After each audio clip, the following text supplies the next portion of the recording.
So let's talk about Sidney Powell's 3/3/20 body cam videos on Spotify. That's a whole thing. And the fact that her dark nails were gone by Friday, her grandmother's testimony, her teacher's testimony, as well as testimony from a friend of Sidney's and experts. Sidney even cringed in court on Friday, closed her eyes and everything when she heard someone talking about the 30 stab wounds that her mother, Brenda Powell, endured. Ever since the prosecution rested, Sidney has been in the courtroom. She was in the courtroom to support her grandmother as she testified, and it's the defense, so these people are gunning for Sidney. But let's go back to the beginning and describe why this case grabbed me in the first place. It was Thursday, March 5th, 2020 at 5:06 p.m. when I drove past that now infamous house on Scudder Drive in Akron, Ohio. I'd heard about the case of Sidney Powell in the news, and she was only 19 at the time. And I heard about her getting into some kind of melee with her mom, 50-year-old Brenda Powell, that left Brenda Powell dead 2 days prior to me driving by. So Brenda lost her life on Tuesday, March 3rd, 2020. It was about 48 hours before my little drive-by, and I felt so compelled to start attempting to figure out what happened and why. After all, it's not every day that you hear about a 19-year-old girl slaying her mother so violently. For what reason? For no reason, apparently. The telltale star design was still in the garage, along with several vehicles in the driveway, including a white truck. It could have been a moving van. That's what I was thinking back then. Now I'm thinking, was it some kind of incognito crime scene van? A front window was open that day, and the bright yellow plastic bag that houses the Free West Side Leader local newspaper hung out of the mailbox. Now, more than 3 years later after that day that I got so into the case that I had to drive by the crime scene. Now Sidney's case is winding down in court, and I'm still asking myself why. And is she going to be found guilty or not guilty by reason of insanity? Now, before we go into everything that happened at the trial since my last video,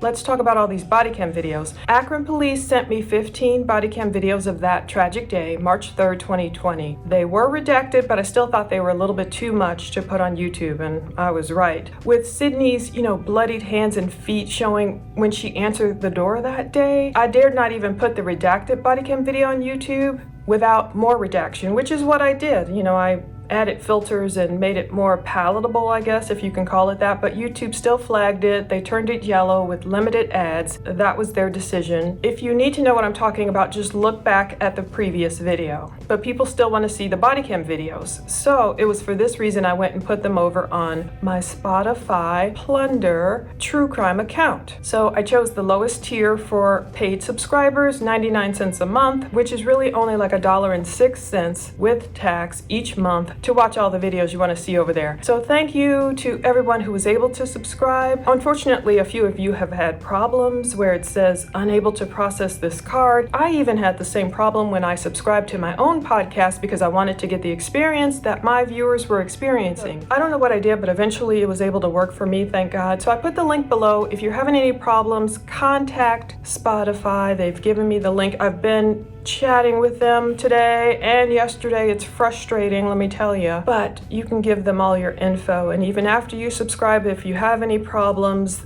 there's their contact info to just chat it up, and they can take all your info and help you. Some people, of course, aren't having problems. I'm able to watch the videos just fine. I hope you will be able to too. But the body cam videos tell us a lot of what happened that day, and they've played them quite a bit in court, and I'm sure they're unredacted in court, so I can't imagine what the jurors are seeing, but they need to see it. They need to see the horror of the day.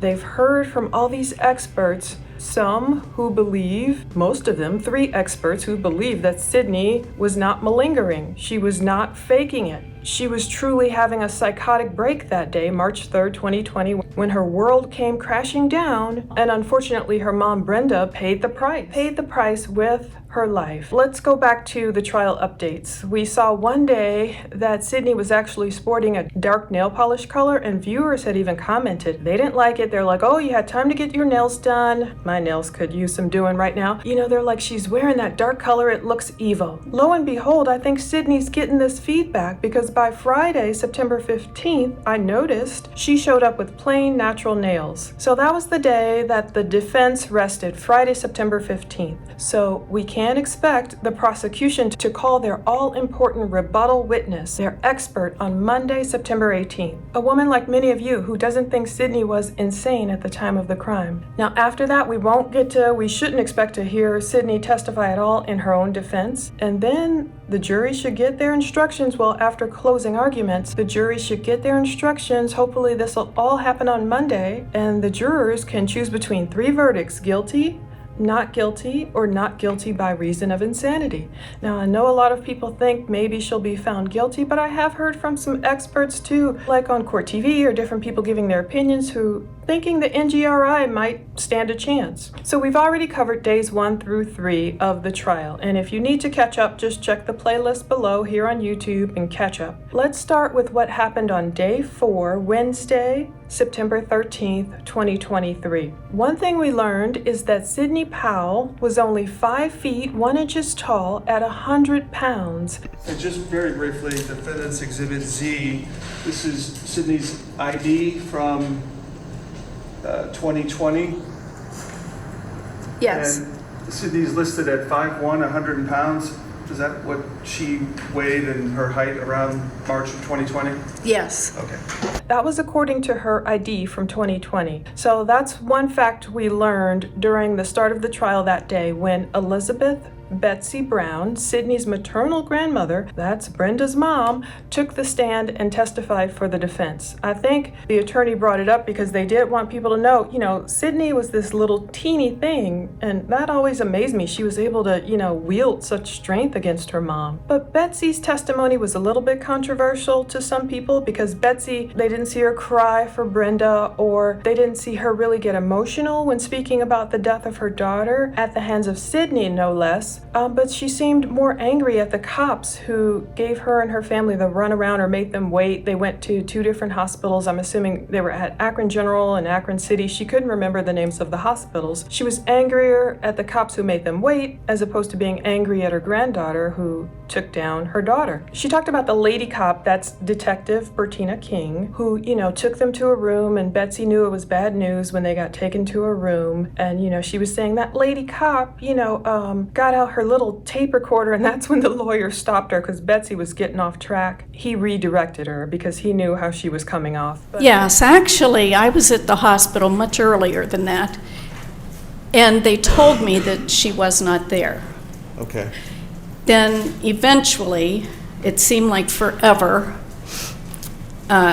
Steve called and told us to go to a different hospital. So we all piled in the car, and his brother drove us over to the other hospital, which was apparently where Brenda was.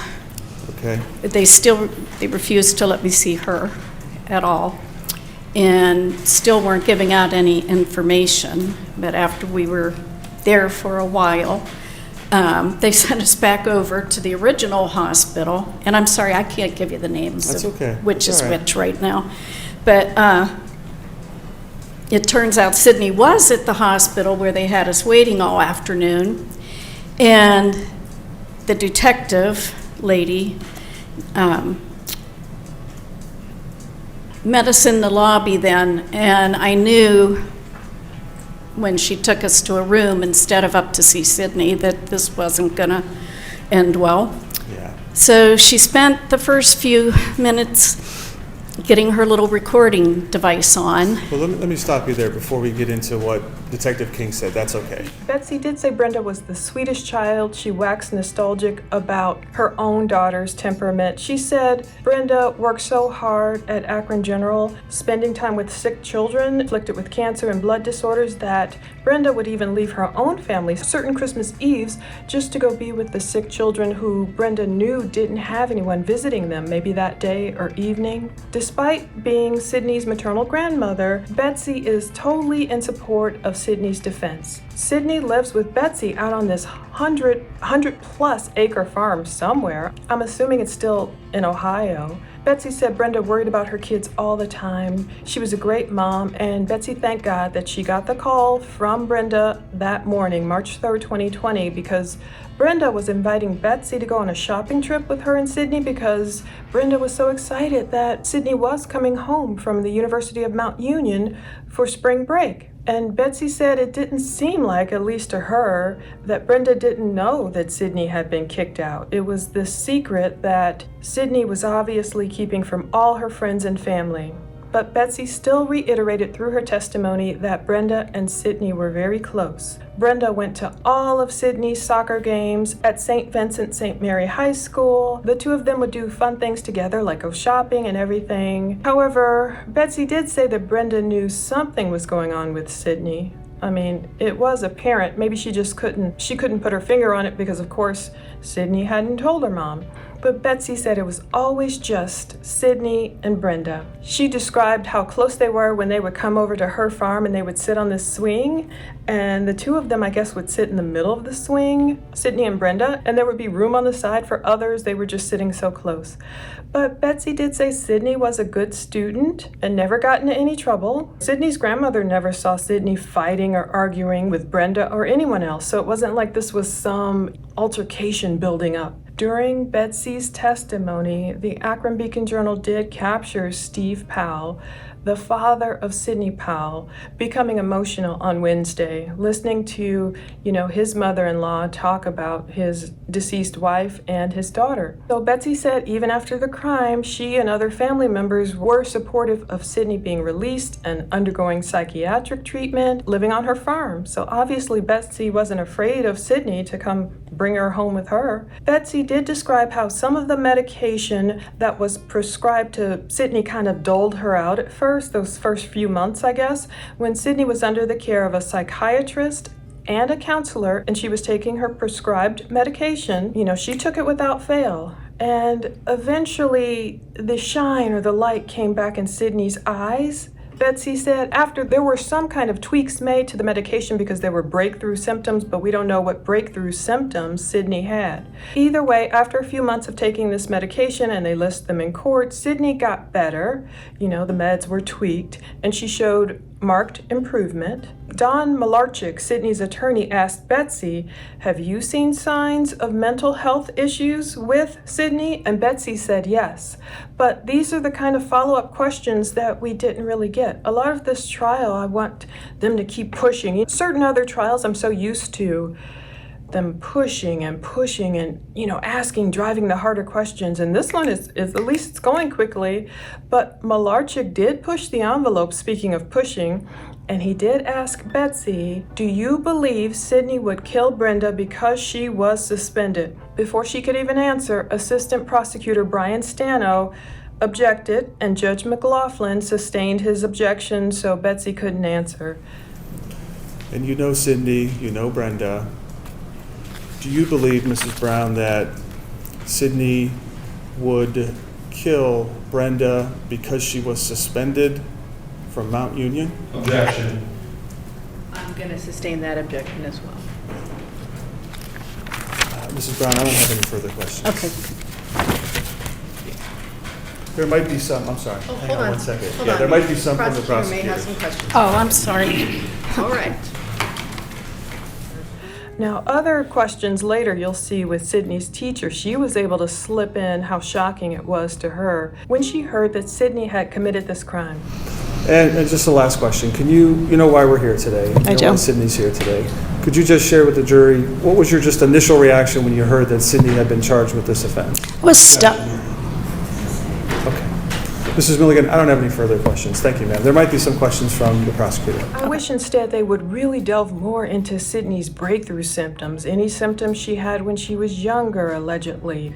But Betsy did say that once Sydney's meds were adjusted, Sydney did, start to talk more. But since they're hinging on this schizophrenia or insanity defense, I want to know more details about the onset of Sydney's schizophrenia, and I want to know other specifics about Sydney's behavior as a child. I feel like a lot of it was just glossed over, but this trial has moved quickly and there has not been a ton of time spent on cross-examinations. Now, this could be a great strategy because we'll get to hear from that expert on Monday, and that'll be like one of the last voices we hear, and maybe that'll stick in the jurors' minds. But next up, they had a friend of Sydney's testify, Amanda Brown, and she's no relation apparently to Betsy Brown. She's not a family member. Amanda is a friend. She was Sydney's friend in both high school at St. V and at Mount Union in college. She did testify noticing Sydney's behavior change. There was some anxiety in high school and everything, but at a certain point,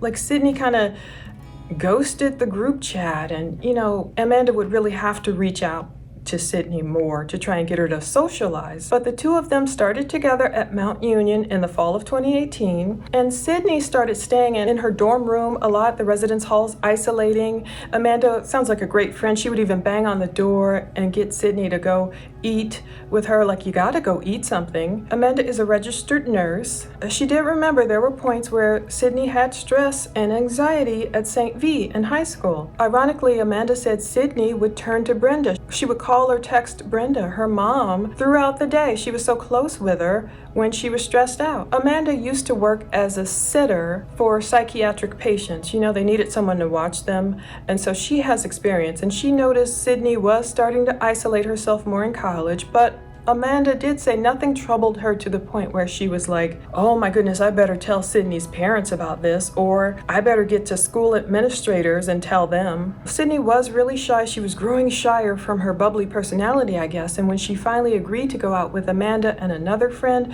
somewhere to the movies or wherever, she couldn't remember, she said Sydney wouldn't even talk to the staff. I don't know if other people had to order popcorn or concessions for her. Amanda did say Sydney would mention having these very vivid dreams. Amanda wasn't clear if Sydney meant daydreams, waking nightmares, literal nightmares. Whatever they were, they would scare Sydney. They had an effect upon her, and they caused her to act a little differently even days following the nightmares. Now, once again, knowing me, nosy, I want to know all the details. What were these dreams that scared Sydney so much? But Prosecutor Brian Stano asked Amanda if Sydney was so close to her family, she wouldn't want to disappoint them. Correct, Amanda said. So I guess he's getting at the fact that, Sydney at all cost wouldn't want to disappoint her family, so she had to get rid of her mom. Dr. James Reardon was next, and he definitely spoke like he was getting paid by the hour. Whew, you can find an almost 4-hour video that I hope you can watch if you subscribe over on Spotify Plunder True Crime. Dr. James Reardon evaluated Sydney in the fall of 2021, and he diagnosed her with schizophrenia and major depressive disorder. So each of these experts had a little bit slight twist. Some were just slightly different types of schizophrenia, you'll see. So if you check over there and watch his nearly 4-hour long,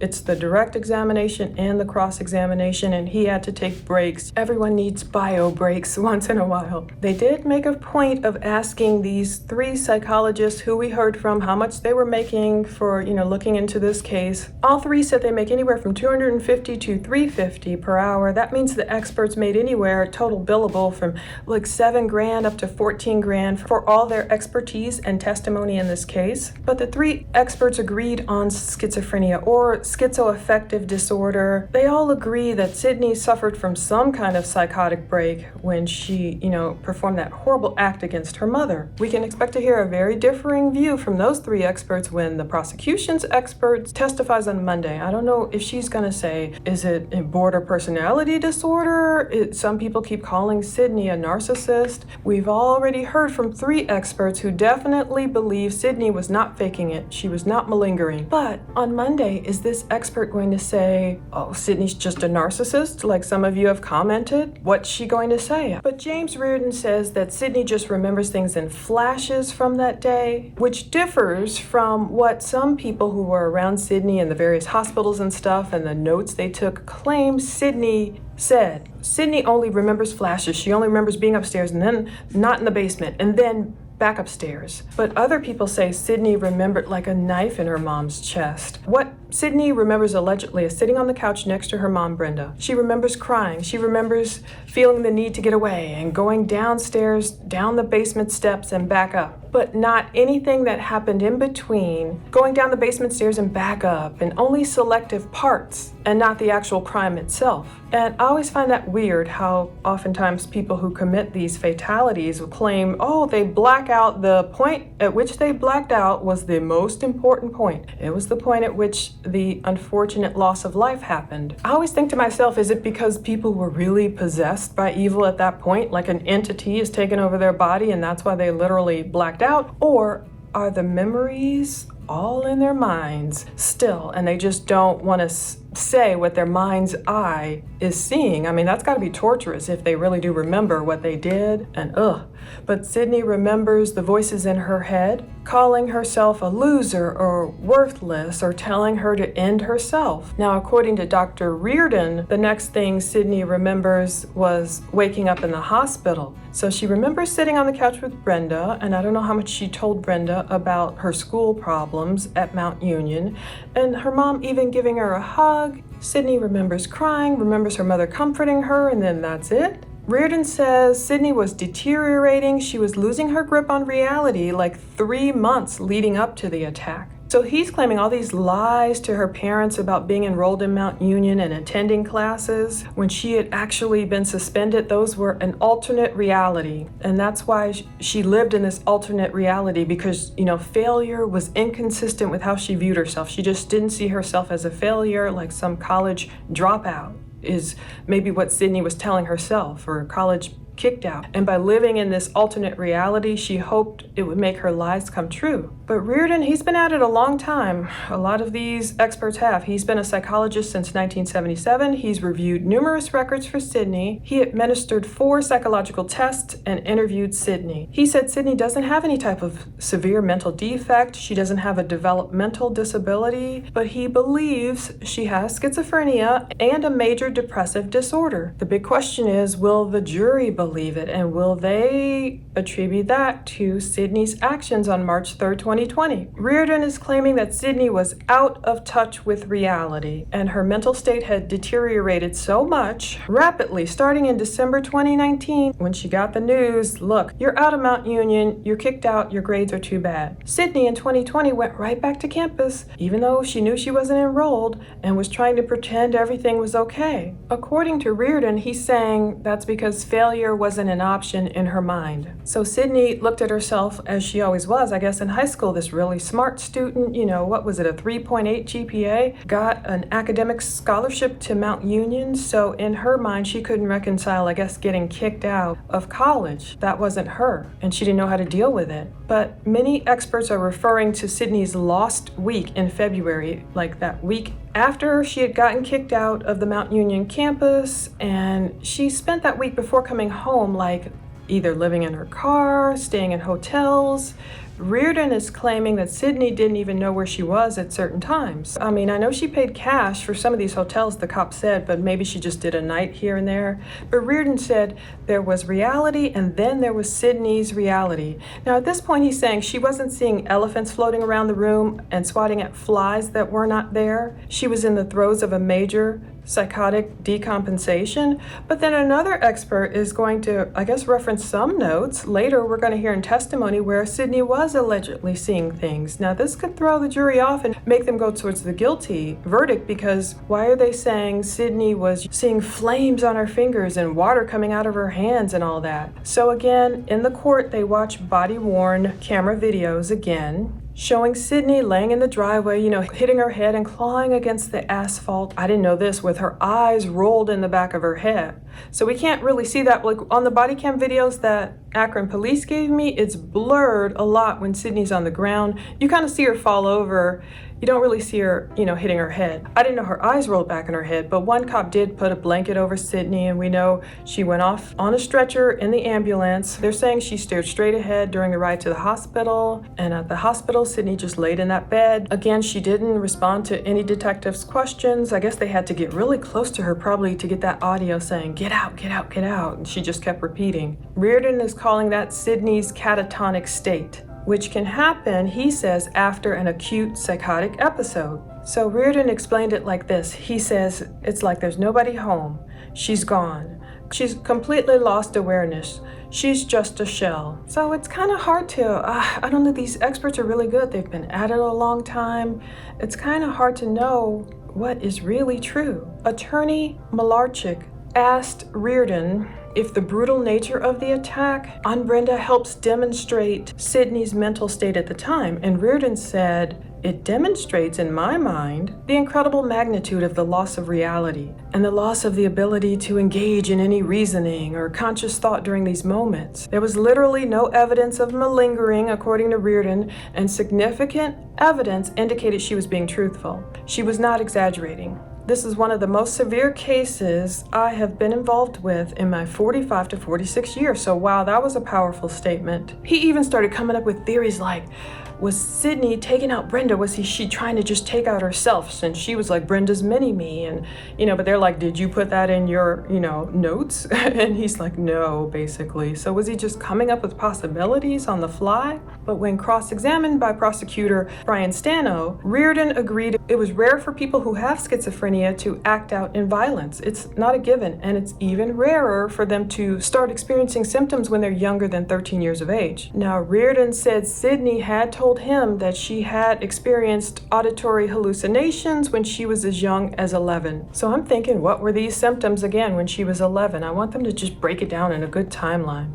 And he also Reardon agreed, look, having schizophrenia is not a pass for anyone to commit a crime.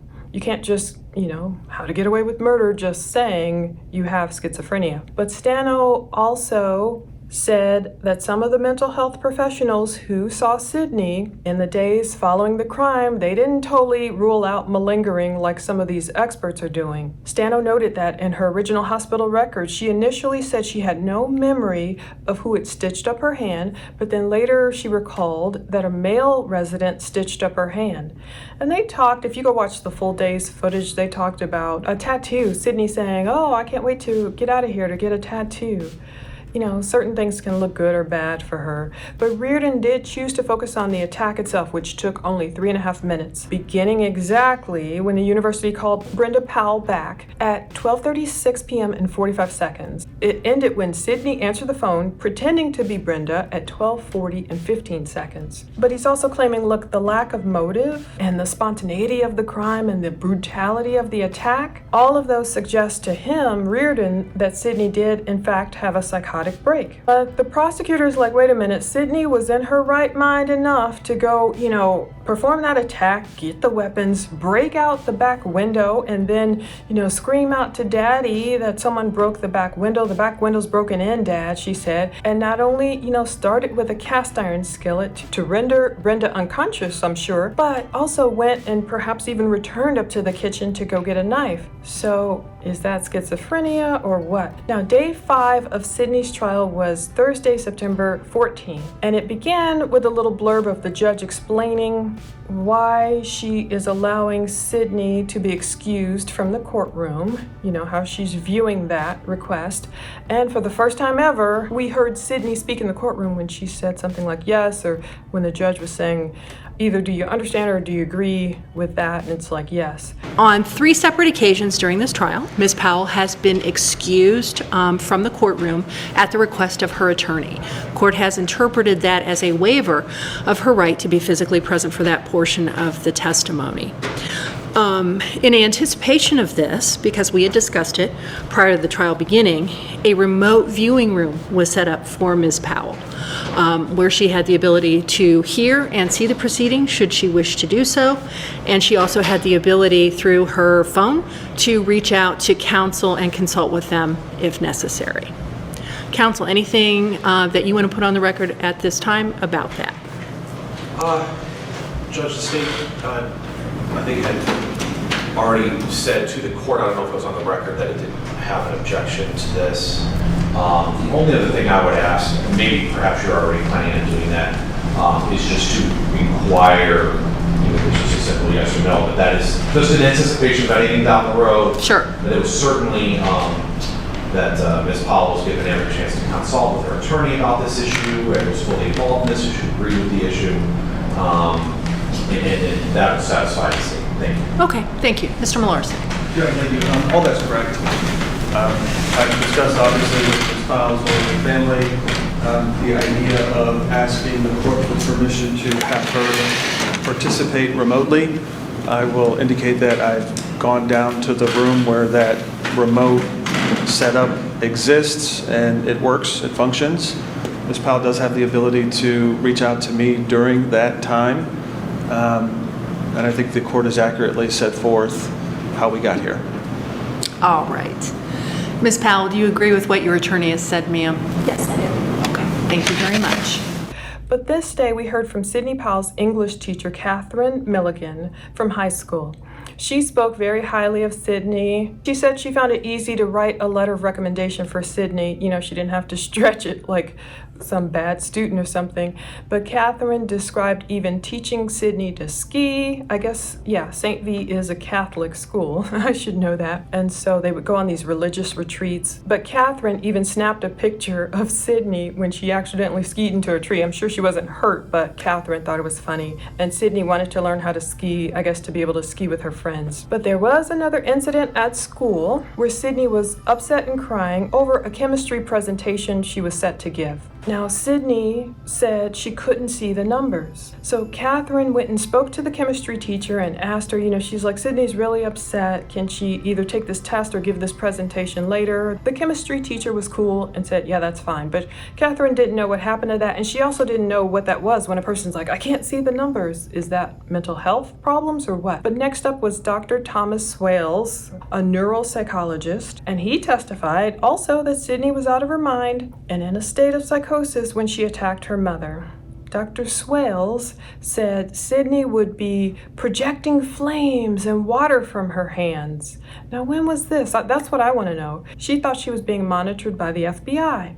The people were looking at her as she was walking down the sidewalk, you know, like, oh, everyone's looking at me. So he believes Sidney had symptoms of schizophrenia and was in an acute psychotic state. Now, I wish they would have given some dates. When were these symptoms happening? She was completely out of her mind, he also said. So he got paid $3.50 per hour for his work on the case, and he gave the number of hours he put in, so it totaled around 14 grand. And of course, we know the prosecution likes to bring this up because it's like they're inferring without saying it that, oh, these guys are just on the dole and they're just saying anything. But I don't know would anyone risk their reputation for that? But Swales evaluated Sidney to figure out whether she was insane at the time, and after he reviewed her records, he diagnosed Sidney with this schizoaffective disorder bipolar type, which is, I guess, a little bit different than schizophrenia. He said Sidney suffered schizophrenic symptoms until May 2020, and then for 4 months after that, she really did experience suicidal ideation. He administered all these tests to rule out malingering. At an earlier evaluation in 2021, he thinks schizophrenia caused the criminal conduct. But again, a lack of motive is what's throwing people off. That's what helped persuade Swales to think Sidney really couldn't tell right from wrong on the day that, you know, her mom was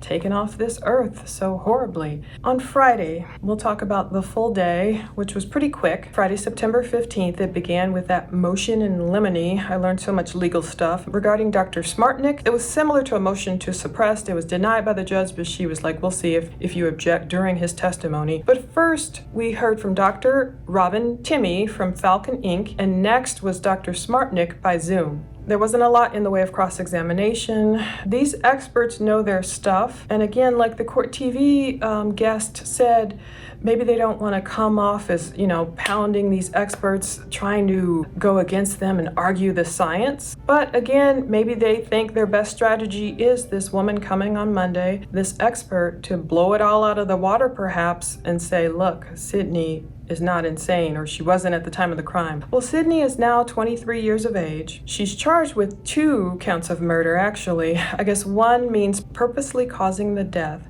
as the result of a felonious assault, as well as felonious assault and tampering with evidence. So if Sidney's found guilty, she could face 15 years up to life in prison. So again, we will see what Monday brings. Boy, what a decision. That's quite a decision for jurors to have to make. I won't say it's split 50-50 online, but not everyone would come back with a guilty verdict, although a lot of people would. 1 John 4:15. Whoever confesses and acknowledges Jesus is the Son of God, God abides in him and he in God.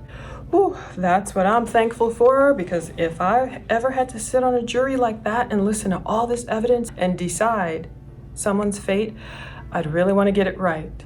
I wouldn't want to listen to the maddening crowd. I would only want to know what really happened that day. What is truth? What is justice? After 3.5 years for me hearing about this crime and driving past the home and still trying to figure out what happened, I wouldn't flippantly want to give any verdict unless I know it, brought justice. And prison might be justice, it might not be. For someone like Sydney, living her days out in a mental institution or whatever least restrictive environment the defense is going for, maybe that could be justice if it's truly schizophrenia and she didn't want her mom gone. But we will see. I hope the jury takes their time. We'll hear closing arguments Monday. We'll hear from the other experts. The jury will get it. I hope they take all week at least, until the following Friday, until hopefully September 22nd. I hope they take their time really getting the right verdict. And so we'll keep looking at this case and other cases. Whew. Thanks for sitting with me in the sun. Once again, I hope you were able to watch everything on Spotify. I'm so sorry for any problems people are having. I did not anticipate this. Spotify podcasters for video, I guess, is, they're more new in the endeavor of videos over there. They've been, of course, auditory for a long time and people are used to them. But the video, maybe that's what's throwing them off a bit, but at least a lot of people have been able to watch the videos. That's where I put them. YouTube can't handle them, but people do want to see them. People want to know what's happening in this case. They're not gory. It's not any gore. No autopsy stuff. No, there's stuff blurred. They're not gory. It's just Sydney's hands and her feet, I guess, are the worst part of it. And yeah, I'm not going to put that on YouTube, but hopefully you don't have any problems with Spotify, and the link to contact them is down there, and we will see what happens next week. Thank you so much for watching.